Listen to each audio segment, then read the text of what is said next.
ஐயாம்மா காசு போடுங்கம்மா, வயிறு பசிக்குமா? ஐயா அம்மா பிச்சா போடுங்க.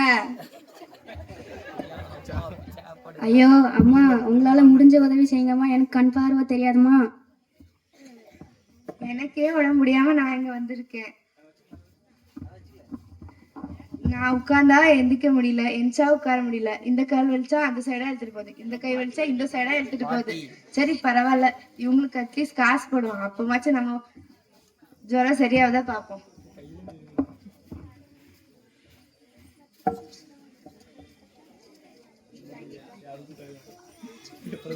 இந்த காட்டு கை இழுத்துட்டு போகுது, கால் இழுத்துட்டு போகுது. ஆனா எனக்கு கண்ணு வலிக்குதா தலை வலிக்குதான்னு ஒழுங்கா தெரியல, அப்படி ஒரு வலி.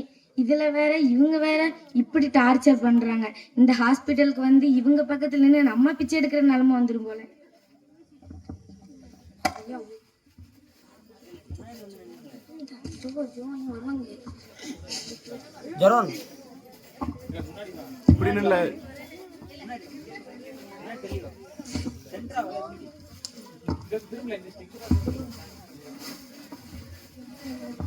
ஐயா காசு போடுங்கய்யா, வயிறு பசிக்கியா? ஐயா அம்மா பிச்சா போடுங்க. பார்வை தெரியாத எனக்கு பிச்சை போடுங்க ஐயா. என்ன தம்பி உனக்கு கண்ணு தெரியாதா? சரி ஹாஸ்பிட்டலுக்கு வா, நான் உனக்கு மருத்துவம் பார்க்கேன். என் ஹாஸ்பிட்டல் இங்கே தான் இருக்கு. சரிங்க ஐயா, ரொம்ப நன்றி. சரி நான் உன்னை பார்க்குறேன் ப்ரோ.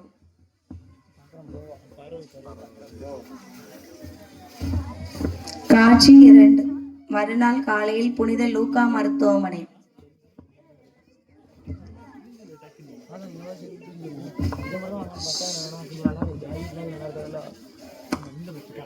ஐயா உள்ள வரலாமா? தம்பி உட்காருங்க.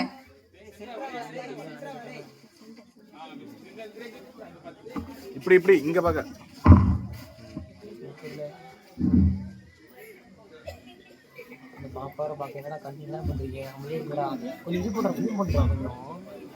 கண்ணு நிறைய கட்டி இருக்கு, நீங்க இங்கே தங்கிக்கிடுங்க, நான் உனக்கு ஆபரேஷன் பாக்குறேன்.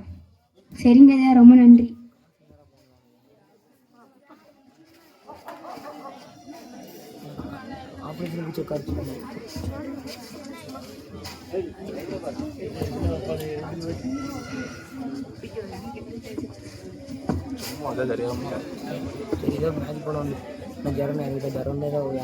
எப்படி இருக்க?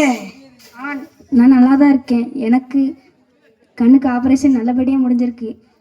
இன்னைக்கு 9 நாள், நாளையோட 10 நாள். எனக்கு இனிமேல் கண்ணு தெரியும். என்னடா இப்படி சொல்லுவேன்? இத்தனை நாள் நம்ம 3 பேரும் இருந்து தான் காசு கேட்டோம், எல்லாரும் நம்ம 3 பேருக்கு தான் கொடுத்தாங்க. இனிமேல் உனக்கு கண்ணு தெரியலன்னா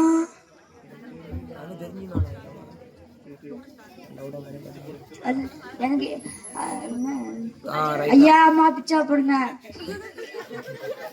அதனால என்ன? கண்ணு தெரியலன்னா உனக்கு காசு போடுவாங்க, போட மாட்டாங்க. காசு போடுவாங்க. கண்ணு தெரியலன்னா எப்படி காசு போடுவாங்க? சாப்பாடுக்கு என்னடா பண்ணுவ? நல்லா தான் முடிவு எடுத்துக்க. ஆமால, இவங்க சொல்றதும் கரெக்டு தான். நம்மளுக்கு கண்ணு தெரிஞ்சா யார் நம்மளுக்கு காசு போடுவா? நம்ம சாப்பாட்டுக்கு என்ன வழி பண்ணு? அப்படிப்பட்ட கண்ணுலாம் எனக்கு வேண்டாம்.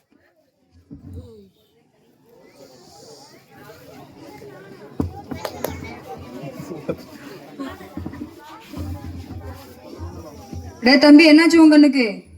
எதுக்கு இப்படி பண்ணி வச்சிருக்க? 9 நாள் நல்லா தானே போச்சு. எனக்கு அந்த அப்படிப்பட்ட கண்ணுலாம் வேண்டாம், அதான் பண்ண நானே தானே.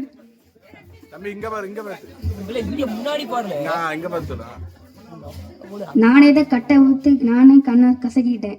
தம்பி எதுக்கு இப்படி பண்ண? என் நண்பர்கள் சில ஆலோசனை சொன்னாங்க, அதுதான் பண்ணேன். அப்படி என்ன ஆலோசனை கொடுத்தாங்கன்னு சொல்லிட்டு நீ இப்படி உன் கண்ணை கசக்கி வச்சிருக்க?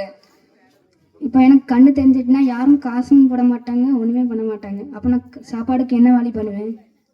உனக்கு மட்டும் நல்லா கண்ணு தெரிய ஆரம்பிச்சிருந்துச்சுன்னா நான் என் ஹாஸ்பிட்டலே உனக்கு ஒரு வேலை போட்டு கொடுக்கலான்னு நினைச்சேன். நீ உன் கண்ணை இப்படி பண்ணி வச்சிருக்க. ஐயா ஐயா மன்னிச்சிருங்க ஐயா. இதுக்கு மேல என்னால உனக்கு ஆபரேஷன் பண்ண முடியாது, நீ வெளில போயிரு. ஐயா ஐயா.